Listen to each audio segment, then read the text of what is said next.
Welcome back. I want to talk about Brett Favre, and he's in the news again. Yes, that Brett Favre that stole a ton of money from the poorest state that he's a resident of, that he was born in, which is the state of Mississippi.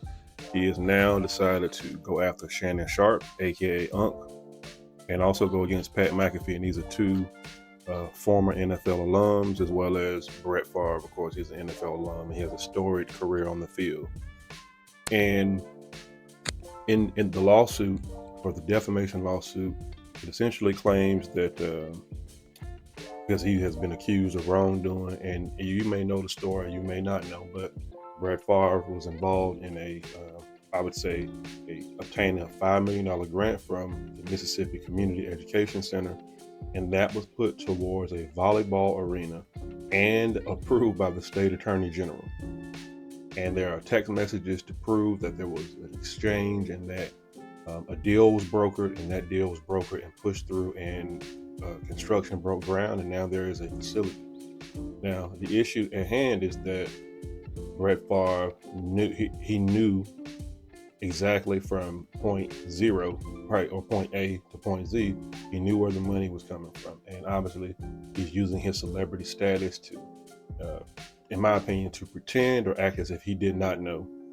Not only that, he has been charged with not paying back a payment or a group of payments that he was tasked with speaking to certain crowds at certain events, and he was paid, but he didn't follow through. And so Brett Favre is I won't say embattled, right? It depends on if you're a Favre fan or not. Favre fans are going to say that he's embattled, and then other people are going to say that he's under attack. But basically what's starting to happen with Brett is they're starting to pull the cover away. They're going to start to pull the cover off the bed, and you're starting to see all these imperfections. And again, let me be the first to say, no one is perfect, but I will say that this defamation lawsuit is BS.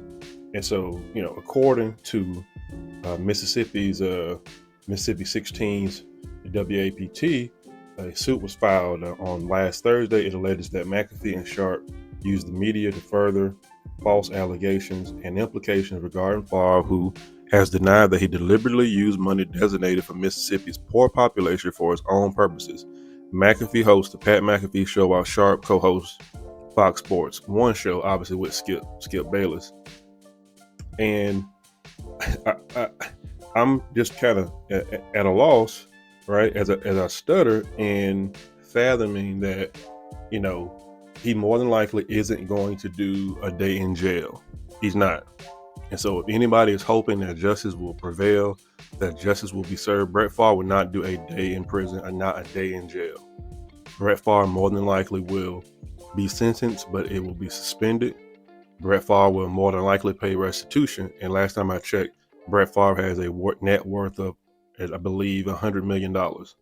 So clearly he could have appropriated some money from his own personal account, and like other NFL alums and other affluent men, they participate in philanthropy, and they'll donate $1 million or $2 million, and then perhaps the money comes from some other source.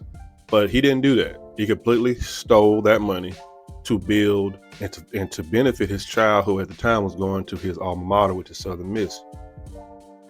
And this is just a short video. I wanted to just bring this back into the limelight.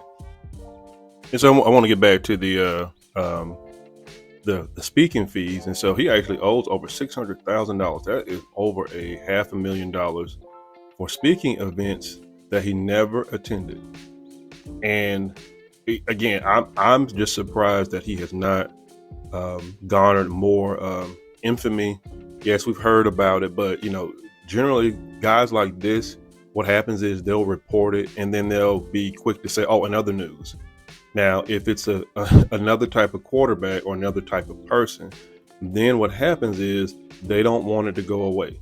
They're going to plaster it on the wall. They're going to broadcast it over and over and over. They're going to take a deeper dive, a deeper analysis. They're going to do a ton of other things to fully expose whoever it is. But because it's Brett Favre, it's one of those 1 or 2 page stories, and they quickly transition. Now, Brett Favre has a ton of other endorsements, I think through Wrangler, I believe through Sirius XM. He has a ton of other endorsements.